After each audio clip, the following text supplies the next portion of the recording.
Hi, this is Roman. And Angel. And Nora, the editor. And you're listening to Cinema Strolls. The film podcast about forming an opinion and regretting it later. Or not. Or not.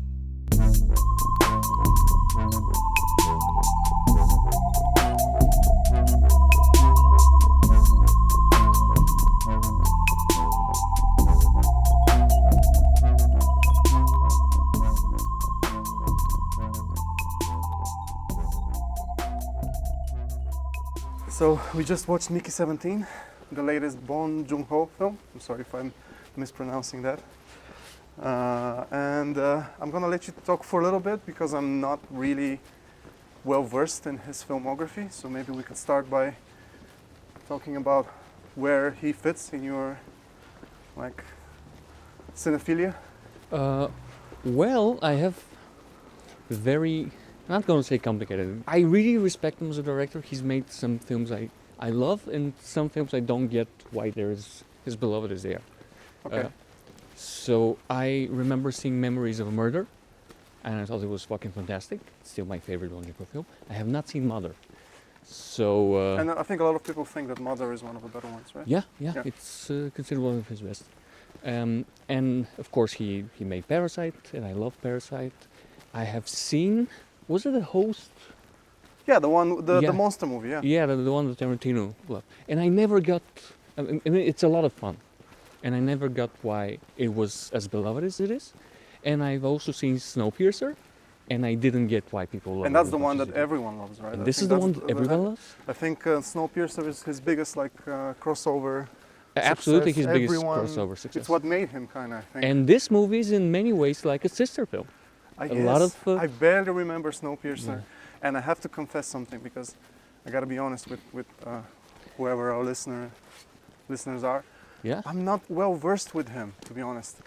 And I gotta admit, I haven't seen Parasite yet. So Jesus this is my this is my big confession. I'm sure it's great. I'm gonna watch it tonight. Not tonight. Not tonight. It's way too late. But I'm you gonna watch it soon. You should absolutely. Because I know it's actually really, really good. It's really, really good. Yeah, and deservedly probably won the Oscar. I've also seen Okja, and there's a lot of. Is Okja a little bit like this one? Yeah. In some many senses? ways, it also has animals. It's a very sincere commentary on. One thing I really like about Bong Joon Ho is that he wears his politics on his sleeve. Yeah. Always. And it's nice to see a movie with such politics, with such a big budget as well, because it's gonna get widely released. And I think this is the kind of film that can only get made after the success of something like Parasite. Oh yeah, and it's not going to be as big a success as Parasite or Snowpiercer. No, of course not. I don't know what to say. I enjoyed it, but it's uneven. It's really uneven, and it's really all over the place, and it's way too long. But I really had a lot of fun. I don't know how you feel about Meek-y 17. Very similar to you. I had a lot of fun. There's a lot of things I appreciated. I think it's well directed. I love the music. But there's things that I thought are too obvious, things that were, as you said, uneven. I think the ending is kind of just ends into. Do you think so? Yeah, I didn't. I mean, I'm talking about the final shots of the thing. It was kind of a bit of a letdown for me. So you mean the very last after everything's resolved and okay. Not that we want to spoil the movie, I guess, too much. We need to figure out our spoiler policy for this podcast. Yeah, I guess we just give a spoiler warning and then we say you can skip to a certain part or something. I don't know. That involves counting, though. And that's complicated. And that's that's for the person who does the editing. We can also just release them way after the movie has come out, so that there's no risk of a spoiler. But yeah, I mean, I guess people have seen the trailer for it. It's based on a novel, I noticed. Is it? Okay, okay, so that makes sense to me because the film had the feeling of something based on something bigger.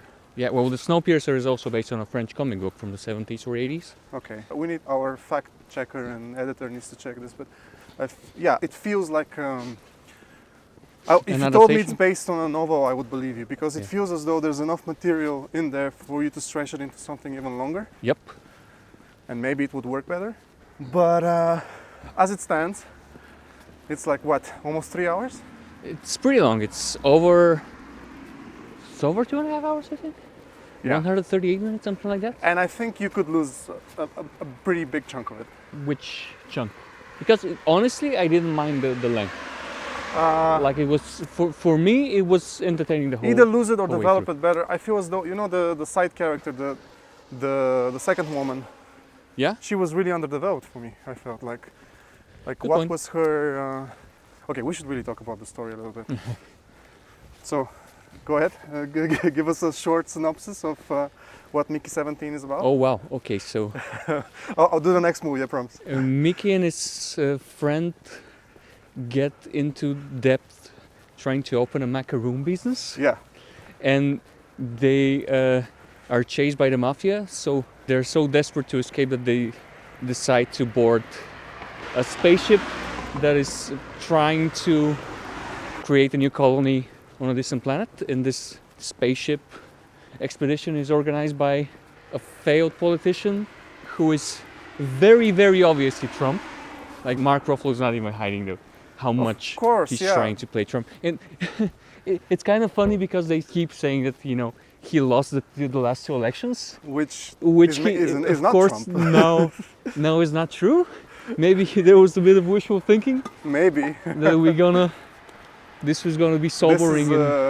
This is a hopeful movie because all the problems happen away from Earth. You know? Yeah, What if Trump's regime happened way, way far out yeah. there? What if all the MAGA movement just Left. happened fucked off? Yeah, So this is a really optimistic and hopeful film. yeah, and you know, movies take a long time to happen. So unfortunately, history doesn't wait for that. Yeah. So yeah, you have Mark Ruffalo who's playing a mix of Trump and Mussolini, you know, pretty much all the dictator. Yeah, but also a little bit of Elon Musk, right? Because he's out there exploring space. Yeah, yeah. He's like a Musk if Musk actually managed to leave Earth, and he's Yeah. also obsessed with breeding, which, as we know, is a thing that Musk is obsessed with. Yeah, good point. Good point. So all the, you know, technocratic fascists Exactly, roll into one. And something I really like is that he's buffoonish and But dangerous. but dangerous. Like, Exactly. he's a caricature, but When it he gets demonstrates, yeah, when the movie gets dark, it gets really Yeah. dark. It demonstrates that you should not treat these people as jokes because even though they're funny, they are capable of horrible violence. Yeah. So I do exactly. appreciate that. Yeah. I think it's very clear, it's very effective within the film. You know, we can say it's emotion manipulative, but you know, it's a movie. It's Yeah. it's a big budget movie. That's what they do. So yeah, Meek-y and his friend board the ship out of desperation. Meek-y signs off on some papers he didn't actually read, and it turns out that what he signed off is that he becomes expendable, which means that he gets the worst possible tasks on the spaceship. And he if dies. he dies, Yeah, he gets. when he eventually dies, Yeah. because he always dies, he gets 3D printed back. His body is. Yeah, his memory is backed up on a Yeah. brick, and he gets reprinted. And I love he, the brick. I don't know if it's. I don't know what it means, but it I was don't know really what it means, a but cool the design visual. is so so basically, cool, yeah. his memories are stored on a brick. It's just a brick. It looks like a brick. They don't really explain how it works, but it's a very cool visual. Yeah. So there have been like 17 of him. He has died 17 times in like 4.5 years until they reach this planet, which In is horrific ways, as Yeah. they test different things on him. And this is actually something that I appreciate about a film. It does a good sort of setup and payoff, because you do later on find out that one of the things that he is tested with, this sort of gas, they end up weaponizing it and turning it into a bioweapon. a bioweapon. Yeah. So Yeah. the film is kind of good with stuff like that. Yeah, and when we see Meek-y get tortured, he really gets fucking tortured. Yeah. Like when you see Parasite, you get that every Bong Joon Ho movie Yeah. is kind of about how horrible capitalism is. Exactly. I mean, And he's it's South very. Korean, I think so- it's very important that we talk a little bit about Meek-y's demeanor and his behavior in the face of all the torture that he yes, he's is a very victim meek, of. Yeah. and which is. Have you seen Multiplicity? I'm sure I- there's going to be a lot of memes and jokes about Multiplicity. Okay, I have not know. Michael Keaton. Yeah. It's a comedy from Yeah, the I know. 90s? Okay, so I've seen the visual effects. Shots. Yeah, he gets cloned, and the joke, it's a comedy. Yeah. And the joke is every clone of his has kind of a different personality. Right. They're not identical. Right. So here you have the same thing. So the plot is Mickey Almost dies. almost dies. Everybody thinks he dies, so they print another one, Mickey 18. But Mickey 17 survives. So now there's two of them. So right there, it's a little bit like the plot of Moon, I guess, the Duncan Jones film. You've seen it, right? Yeah, It's kind of the same setup. Kinda. Kinda. But what is interesting about the one that comes after him, the Mickey 18, Yeah. is that his behavior is different. yeah. Mickey 18 is a stone cold psychopath. pretty much. See, I think he's just, for some reason, and I don't think the movie does a particularly good job of explaining why there's differences in No, personality. they kind of skip over that. They skip over that. They mentioned that some of the previous Mickeys have been stupid. You see early on, you see how little care they put into the printing process. Like one of the scientists trips on one of the cables that's connected to his brain. Yeah. So maybe that's an explanation as to why sometimes the personality comes out a little bit different. But I felt as though, you say he's a psychopath. Well, I don't know. He's more prone to radicalization. The new Mickey. Yeah, he's very violent. He's ready to turn against capitalism. So in many he's ways, the he proletariat in some way. exactly. He's the opposite of Yeah. the meek, sort of. and he weakling does that- save the day. He does exactly. Yeah. So through I guess another. an act of self-sacrifice involving exploiting oneself. So Yeah. I think the film, I don't know. I feel as though the two Mickeys kind of represent two different approaches in the face of capitalism Yeah, in the So, face of and not only capitalism, because we're and talking oppression and about oppression and authoritarian yeah, rule as well. exactly. One is meek, and He gets pushed around and tortured and treated as an object yeah, and not respected, and the other one won't take that shit. yeah, and the other one is ready to commit an act of self-sacrifice in order to save the day. Yeah. So what we need is Well, what is the movie saying, in your Yeah. opinion? Is that what it's saying, or is it saying that the proper approach is somewhere in between those two? I don't know this is interesting. I'm not sure if it articulates. what it's saying quite. Yeah. Which is weird because for some things the movie is like a kids movie, clear. Yeah. So Yeah, when Mickey's, you have the Mickey's girlfriend, and she's Yeah. a very important character. Yeah. So when, Nasha, which is played by a black woman, screams in the face of Trump, talking about Yeah. how Stupid you are. stupid you are. Also how the aliens are the natives and they're the actual aliens. Yeah. They shouldn't be there. Yeah. They shouldn't be treating them like that. I mean, it can be very cathartic for some people, Uh-huh. or like very so obvious that it kind of turns you off. Yeah, But but I it's don't know. so- I think subtlety is not. I think subtlety is overrated. Yeah. This is not a subtle film. Yeah. But on the other hand, I'm not really sure how to take the overall Message. message of the story, because you do have Mickey 18 Mm-hmm. giving his life Mm-hmm. to defeat the dictator. Well, it works. So And it works, and he gives his life to save Mickey. well, no, all of humanity, of he course, but- saves, as far as he's aware, he saves all of humanity in that moment. Yeah, and he does. And he also potentially saves the alien creatures. We didn't talk about the alien creatures. Yeah. Not alien, I guess they're the natives of this planet that Yeah. they're trying to occupy, colonize. And they're these very well designed Roly-poly looking armadillo kind of. bugs with hair. Yeah, And they're- it's very cleverly done because depending on the needs of the film, they can come across as disgusting or cute. or cute. And Yeah. I thought the design was really good in that Yeah, sense. they're alien. By saying they are alien, they're Alien towards what- alien. They're not humanoid Yeah, they're not They humanoid are- and they don't necessarily look like anything in particular. in particular from So they our can planet. be. I'm sure there's a commentary on, Starship Troopers and stuff like that, with having kind of insect-coded Yeah. native species. Mm-hmm. Yeah, well, for sure. Yeah, I think Starship Troopers is a reference for sure. So But there's yeah, a little bit I of feel as reference. though, I don't know, the character of Mickey 18, I don't think he's a psychopath. I think he's just had enough, and for whatever reason, he's finally ready to wake up to face Yeah. his oppressors, and he's annoyed by seeing his meek self in a way. Yeah. He wants to distance himself from Yeah. his meek side. So metaphorically, I think it's about waking up and getting your shit together, and I don't know, sort of. So the defeating movie is the- about how radicalization is a good thing, and how we should all. Well, a little bit Get of radicalized. yeah, a little bit, yeah, for sure. And When I think say he's a psychopath, I mean, he's not a psychopath. He When screams a you lot. first see him, he's very angry. angry. He's Yeah. very comfortable. He tries to kill Mickey 17. Yeah, but also that's because there's a whole thing about how Yeah, this but society there's no doesn't- remorse. There's no empathy towards true. him. yeah, he's a Later a- on, a- maybe. a wild card kind Yeah. of a character at first. And the film is, we should clear this out, the movie is at times quite comedic and Oh yeah, tries to be funny, which I'm not sure, some of the humor I don't think necessarily works for me. it's going for a very broad kind of type of acting. Not everything works. Something works. We're jumping all over the place again, so I'm sorry about that. What do you think about Mark Ruffalo's acting? Well, he's kind of doing the same thing he did in, what was the film? Poor film- Things? Yeah. I didn't like him in Poor Things. I think Mark Ruffalo is a good actor. I did not enjoy his acting in Poor Things. What about And- here? And this is very similar. I disliked it. Okay. I get the point.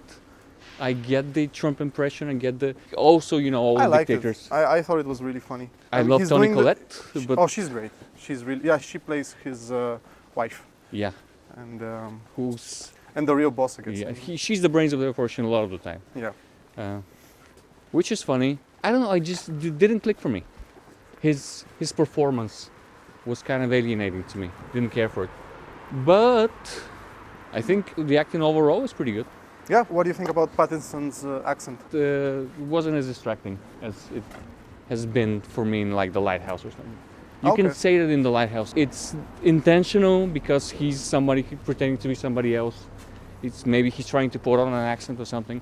Mm-hmm. You know, I didn't mind it. Okay. I liked him more as Mickey 18 than Mickey 17. Well, yeah, Mickey 18 actually kind of talked different though. Yeah. So they act different. He's convincing as the two, Oh yeah. as the two halves. He's showing range. Actually, this is an aside, but we just last night I think we saw The Hitman, Richard okay. Linklater's film, which was co-written and acted by Glenn Powell. Glenn Powell. Yeah.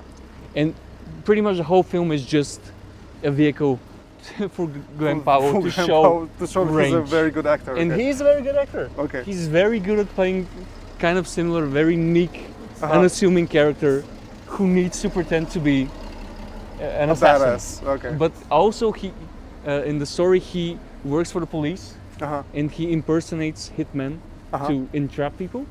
Yeah. So in the film, you see like 6 or 8 different versions of him playing different characters, trying to play up the fantasy of the people he's trying to entrap. So he plays like a Russian gangster mobster. He plays like a British psychopath. He puts on the accent. He puts on makeup. He's very good. Okay. It's a lot of fun. Okay. The movie has problems, but Glenn Powell is not one of them. Okay. Like, he's very enjoyable to watch. Pattinson, I don't know what I think about Robert Pattinson in general. Why? What does he have to do to win you over? I don't know. Poor guy. Maybe it's the voice. Maybe it's a kind of You whiny. just don't like the voice? Mickey 17's voice. Oh, okay. Yeah, I mean, yeah, but he's going for it. It's kind of grating. obviously- Yeah. I think that's intentional. Yeah, I guess. But he did the same thing in The Lighthouse. Okay. To me, like in the same register of the voice. It's a different character. I don't know. Maybe it's a weird thing. I don't know. I I think felt he- as though I it think he worked was quite yeah. well. I think he was good. The actress who played Nasha was good. Obviously, Toni Collette is amazing and everything. She's ever. Well, done let's pretty not much. be the kind of people who say the actress who played Yeah. so and so. So I'm gonna look up her name. So.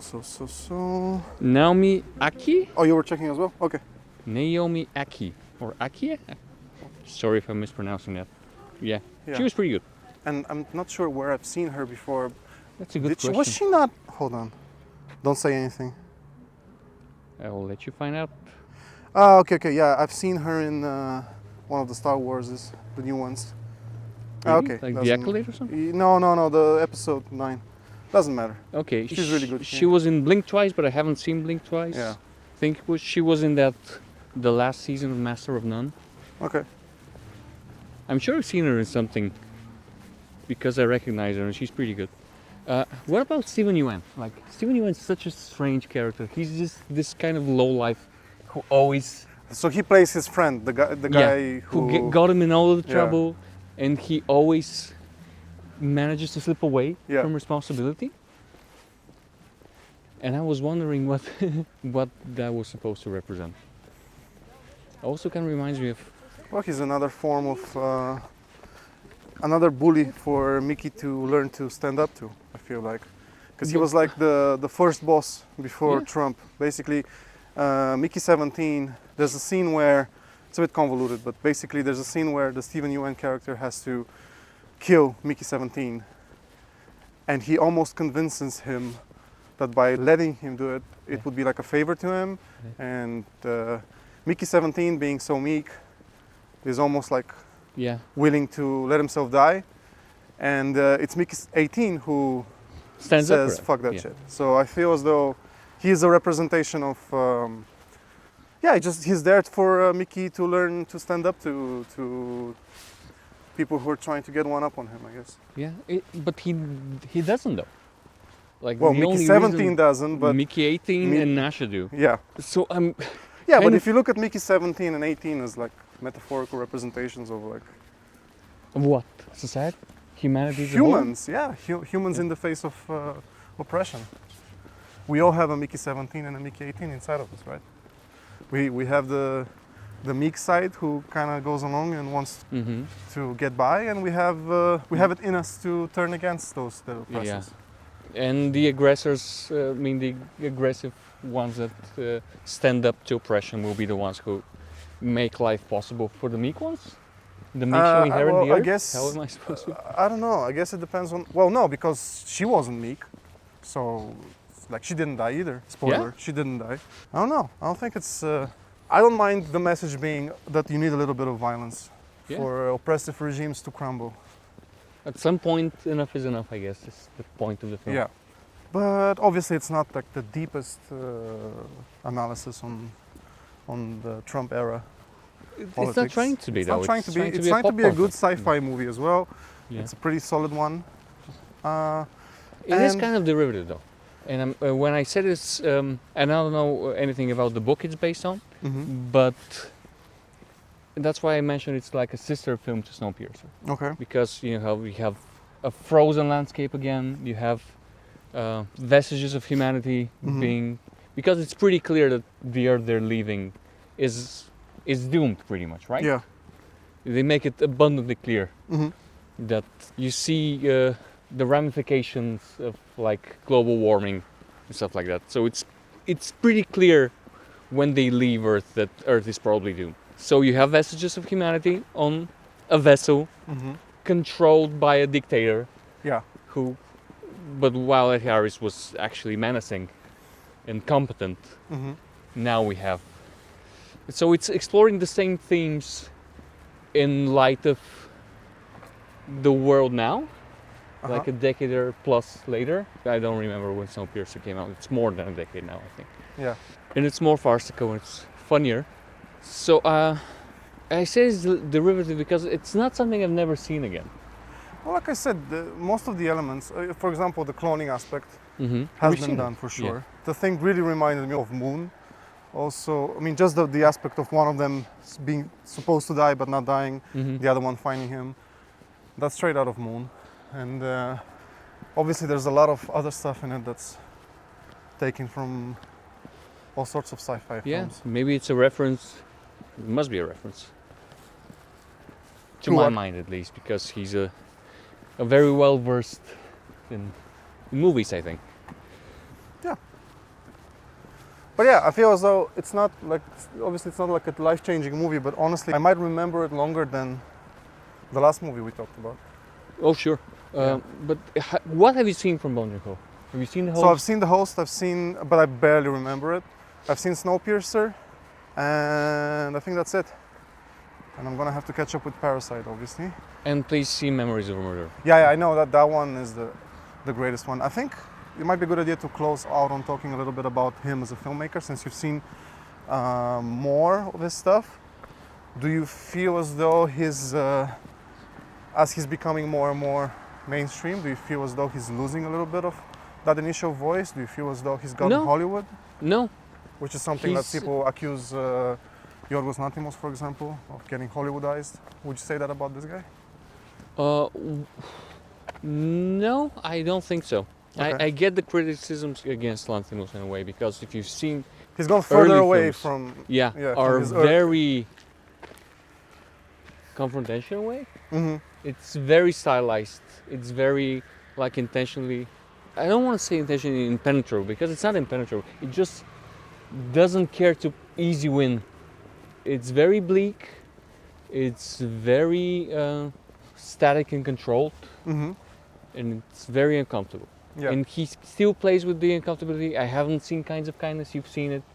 Yeah, I would say so. Yeah. People say it's a return to form in some ways after Maybe Poor I Things. didn't particularly like it, but it's definitely a lot more impenetrable than Poor Things. It's definitely a one for me, whereas Poor Yeah. Things is like a one for everyone, I guess, because everyone loved it.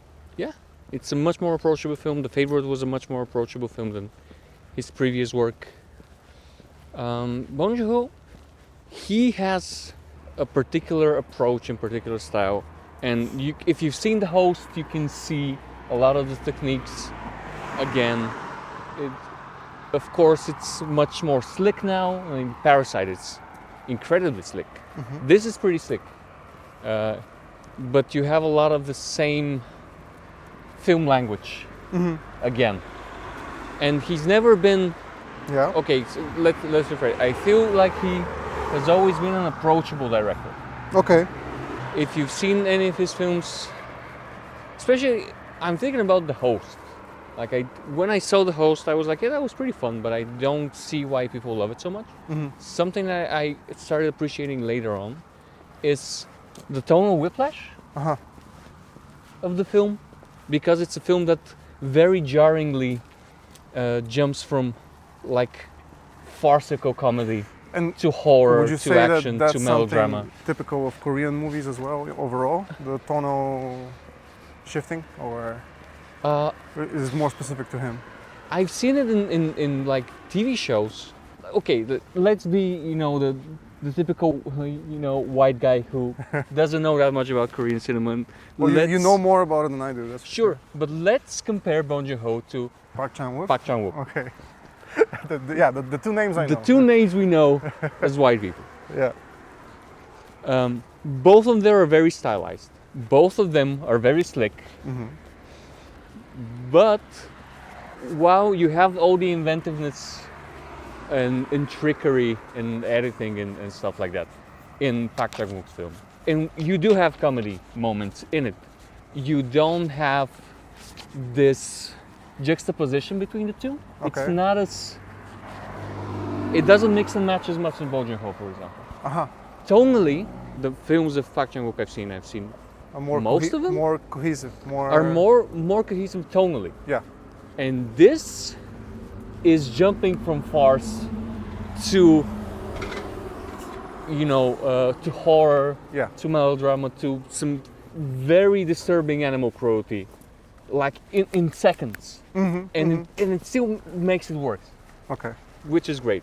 It still works. You get the tone. You learn watching it. Okay, this is going to be the tone of the film.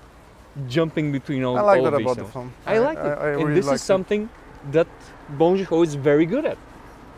It's something that I've seen. Even if you see something like Memories of a Murder, which is a much more toned down, somber film because it's based on like real life serial killer in the 80s, you still have one of my favorite things in Korean cinema, because every time you see cops in Korean cinema, Uh-huh. they're always drunk bumbling idiots. Okay.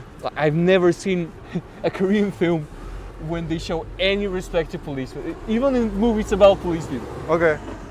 When you see Memories of a Murder, which is more like, it's a very interesting film. It's in some ways you can say it's about kind of like Zodiac, because it's Mhm. let's go that way. Okay. It's quieter. in some ways you can compare Memories of a Murder to something like Zodiac because it's not resolved. It's never resolved. You don't catch the guy. You don't know what really happens, and it's more metaphorical about what happens to the people who are trying to investigate it. It's a commentary about Korea of that time period and today as well, I guess. So I would imagine that film is a little more toned down. A little yes, more, but even then, okay. you have some very funny scenes. Okay. And they were great, I think. Okay. So Bong Joon Ho, something that he's very good at, I think, is this weaving of tones. Okay. Of styles of acting, of juxtaposing one or the other. You know, it's something that's funny, but then it becomes grotesque when you juxtapose it to something else. All these hyped up characters they're entertaining, but then you realize they're monsters. Again, see Parasite. Parasite is a great example of this. Okay. You will see the through line, I think. So I do think this is very much in keeping with his filmography. It's not as precise as something like Parasite or Memories of a Murder. Yeah. It is kind of loaded. It is kind of, you could cut stuff.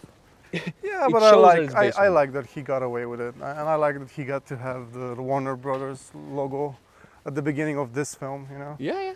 I hope that with changing tides in America, I hope that this doesn't affect filmmakers such as him, and I hope that more and more movies like this one get made. But who knows if that's even possible? I mean, I'm just happy to be watching a big budget sci-fi film that's not related to like a established IP or to, I don't know, it's not too simplistic. I mean, it's obvious, as I'm, I guess, contradicting myself because you said that it's not like a very complicated film. Yeah. It's blunt though. It is, yeah. That's what I like about it. It's not wishy-washy, you know. No? You do Nobody have some says- conflicts. You Nobody do have- says Meek-y 18 had some good points, but he went too far, you know. It doesn't do that shit. So Yeah. I like that. I like that the film is It's not apologetic in its politics, which Exactly. I really appreciate. exactly, I and really I am happy to see a few last Hollywood movies like that. But yeah, we'll see. We'll see how his career goes. I mean, obviously he doesn't need to be making movies in America. He seems to be doing fine in Korea. So yeah, I'm excited about learning more about him. So do we recommend the film? Ah, Of for course sure. we- Yeah. I definitely recommend it. I wish you would say something like a bit of your criticism of the film. Because I we both think the overall enjoyed it. Some of the jokes didn't land for me, although I'm struggling to come up with like specific examples right now. Some of the subplots don't really go anywhere, so I'm not entirely sure. There's another woman character who you feel as though she might sort of have a bigger part to play. Maybe they cut it out. Maybe It the kind of movie was too- feels a little bit like there's something missing. I wonder if this is gonna get like a director's cut or something. I- Because it feels like you who can knows? have another Also, hour I or so. felt as though some of the logic of this world was a little bit That's incoherent for the yeah. sake of humor.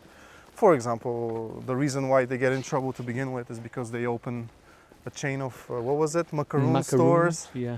They're supposed to. I mean, they fail on their macaroon business, which is just so silly. It It sounds is. kind of silly, and I'm like, and I guess it goes to what you're saying about mixing tones because that scene gets really dark when they are confronted by the loan shark who's Mhm. gonna kill them if they don't pay up, and you see him torture a guy. Yeah. They But- see what's gonna happen to them Yeah, if they yeah. don't pay. But when you say like there's stuff that don't make sense, that's an interesting point. One of our friends who saw the movies with us, Uh-huh. while we were watching the film, she asked me, why do they keep Mickey's memories backed up? Why does he have to remember all the horrible things that he's been through? I think in universe, In universe, yeah. so that he can do his job better because otherwise you would have to start from zero with him every time. And he's still supposed to be able to learn and to perform specific tasks. So in a He's way, not a baby. he is getting consistently more and more traumatized, but they don't care about that. So as long as he can do the job. Also, I guess his memory is not backed up to the minute of him dying, actually. And that's something worth remembering. I don't think... Ooh, this might actually be a plot hole. Shit. Okay, so at one point he says that usually up to this point, every time he dies, it feels different because he knows that he's gonna come back. Mm-hmm. But they never say that they back up his memories after he's died, right? I'm pretty sure it's implied that Well, the idea I think is that they back up after they retrieve the body, but this wouldn't make sense. They never show that, and sometimes he dies in ways where there's no body left, I think. Yeah. So Yeah, that doesn't. We don't know how that works. for him, for every new Meek-y, it would feel as though he just lost a few days, maybe based on when his last recording was made. Mm-hmm. Not that I want to get into too much plot details and be the stickler for scientific accuracy in this very unrealistic film, but yeah, that's a good point actually. Do they? I'm not sure they record his memories right after he dies. I think it's before that. So We're left with the technically, impression every that- new Meek-y wouldn't have any memory of dying. Am I wrong? I don't know. I don't think they explain it well enough. It's kind Okay. of wishy-washy in that You're part. supposed to assume that he does experience dying. They very much Yes. talk about that. So, Yeah. so I'm gonna, for the sake of the movie making sense, I'm gonna assume that they back up his memories off of a fresh body. So he dies. They They fetch find the the body, and yeah, if they don't have a body, I guess they don't. Yeah. So sometimes he would have a gap in his memory, but sometimes he would remember. For example, Meek-y 18 Mm-hmm. wouldn't have any memories of Meek-y 17 Yeah. dying because they explicitly don't retrieve the body. Yes. So plot broken, I guess. Well, it doesn't really hurt the film because you get the gist of it. Yeah. You know, you get what's supposed to happen, but it's not very precise. Maybe, I don't know if it's something was cut as an explanation. Maybe they did a voiceover. One thing I disliked about the film is too much voiceover. Mm. There's a lot of scenes that would have played out better without Meek-y explaining every little detail. There's certainly things that you need to have voiceover over Uh-huh. to know certain details. And I wonder if this was done in post when they wanted to decide the film is too long and they need to compress Maybe. time, because it feels kind of, he's such a good director, and you know, show don't tell is one of the main tenets of making a good film. So this is a bit more telly than I would have liked.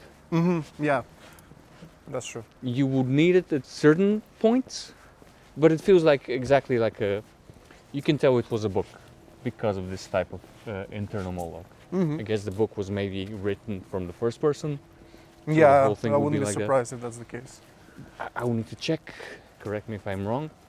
I just checked just so we make sure that we're not being idiots. But yeah, it is based on a book. The book is called Meek-y 7. So I guess there's less Meek-ys in the actual book. Hmm. Yeah. I haven't done any research. No, but I that's wanted not, to be this is not a surprised. research-heavy podcast. Yeah. If anything, I think one of the, I mean, I hope it's not a detriment to the podcast, but for example, stuff like plot holes and things like that, that's something that I usually notice after I've had some time to think about the Yeah, film. of course. And this is very much a podcast that's about initial impressions, reactions yeah. and first impressions. So it might even be worth occasionally to go back to films that we've discussed previously. we and can sort address of stuff in the... talking about whether or not we still feel the same way about them. Mm-hmm. I would do that about Nosferatu, but I have forgotten all of Nosferatu. Well, of course, we might have done ourselves a disservice by seeing the new Nosferatu immediately after rewatching the original one. Maybe. But yeah, it was a fun, well-made film. I'm talking about Nosferatu here. Yeah. It was a fun, well-made film that will leave nothing in my mind. Yeah. No impression other than it was okay. Yeah. This feels This a might bit more linger. I interesting. think this might linger a Yeah. bit more. It's not gonna make my list of favorite films this year, but it's gonna linger for sure. Yeah, but hey, if it gets you into watching Bong Joon Ho's back catalog, that's Well, I think the shame thing will in it. get me into it because I feel ashamed for even admitting it. So now I have to go back to Yeah. his catalog and report back on the next Yeah. podcast. Would love to hear I'll your be like, thoughts. yes, I watched Parasite. It's as good as everyone says it is. Maybe you won't like it. Who knows? No, I'm sure I will. Yeah, but good movie, Yeah, and I good movie. definitely. I'm talking about Meek-y 17 now. Good movie. I definitely recommend it. I'm trying to figure out. Don't watch it if you're incredibly triggered by animal cruelty. Yeah. even by fictional, non-existent animal cruelty. Same as Okja, pretty much. Don't watch that film if you're very I do sensitive to that. wonder if he's a vegetarian, because he seems to be a very much like He's all a life friend is of all life yeah. is equal kind of guy. I wonder why. I do like Bong Joon Ho, but I've noticed that I don't gel as much with his more fantastical sci-fi stuff. Uh-huh. Like my favorite Bong Joon Ho films I've seen The more are grounded ones. the more grounded ones. Yeah. The more they're just about people in modern society. Yeah. That's possible. And I saw Snowpiercer, and I wasn't as impressed as everyone else was.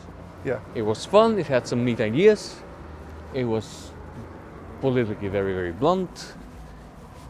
All of his films are pretty much like that, which I really respect. Okja is about a hybrid animal that was created For the meat industry. For the meat Yeah. industry, and you know, it's Actually, very obvious. The meat plays into this film actually. Yeah. Quite a bit. Mhm. The Toni Collette character is obsessed with And creating Toni Collette, I think or was it Tilda Swinton? I think it was Tilda Swinton in yeah. Okja. But I'm sure he's worked with Toni Collette before. Maybe. I Well, need to Toni double Collette is check. obsessed with creating the perfect sauce, Yeah. which in the end kind of means that she's literally trying to blend the innocent little creatures into sauce. Mm-hmm. It's incredibly disturbing. Mm-hmm. I'm not entirely sure what it means, other than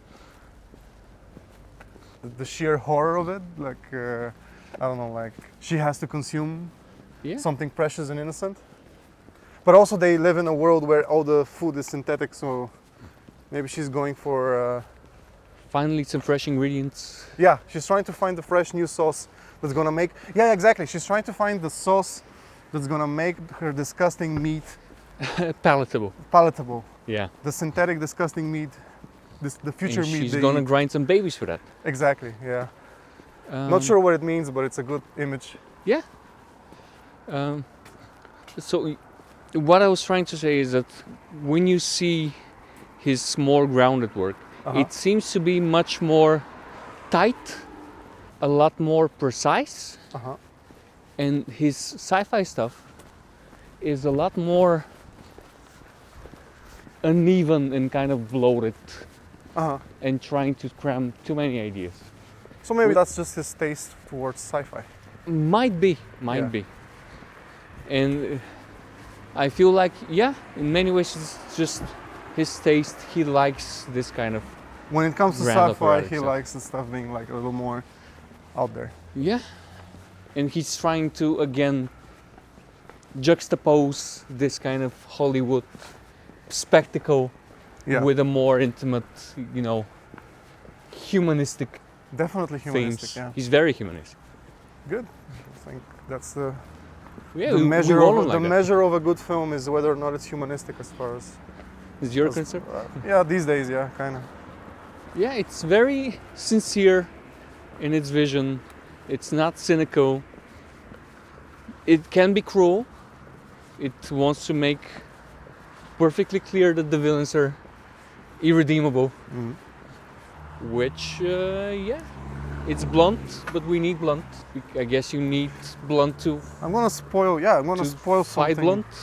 Well, I'm gonna spoil something that happens towards the end because once we the kind of did already. yeah, with- once the villains are sort of discarded, there's a very strange scene where you see them again alive, and you think, wait, are they replicating themselves? But it turns out to be a nightmare. Yeah. And a warning that this can happen again, I guess. for sure, but also what happens in that scene is Mickey 17 says, I've always had dark, scary nightmares, but usually I would scream or something like that. But now I'm thinking, what would Mickey 18 do? Oh yeah, yeah. And he turns to them in Tell the them to dream fuck off. and he says, fuck off. Yeah. So I think that's the message of the film, and I Yeah. think the real hero is Mickey 18. Yeah, That's my good feeling, point, and that's good what point. I'm left with after the film.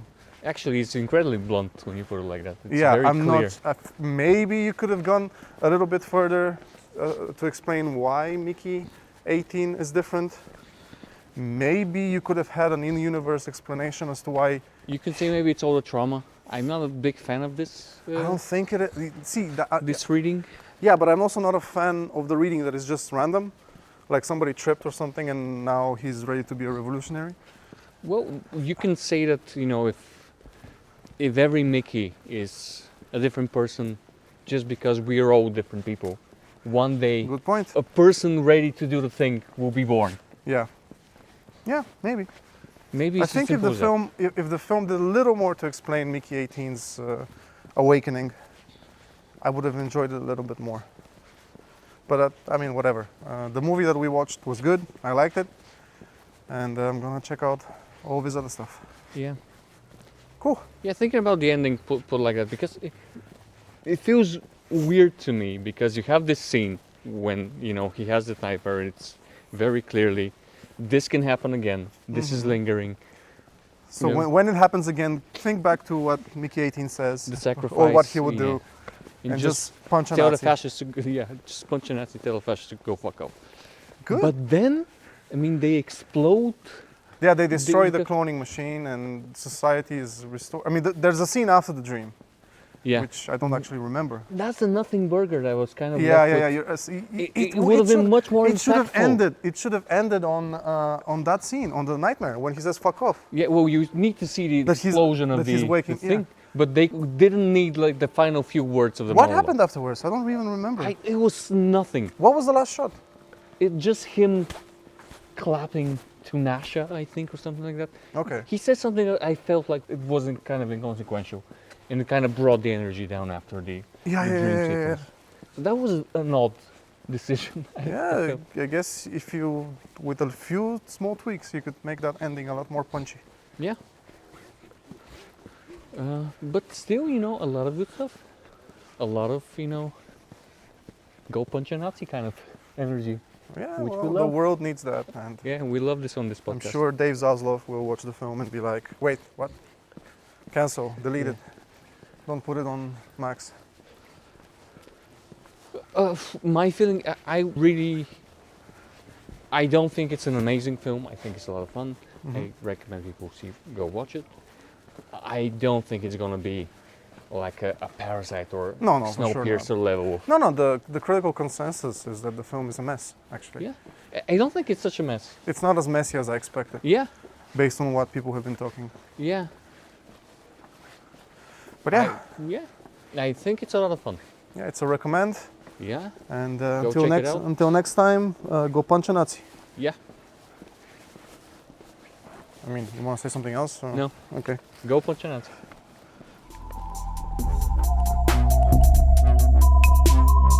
Cinema Strolls is an independent podcast brought to you by Hot Potato Studio. Hosted by me, Roman Pessarov.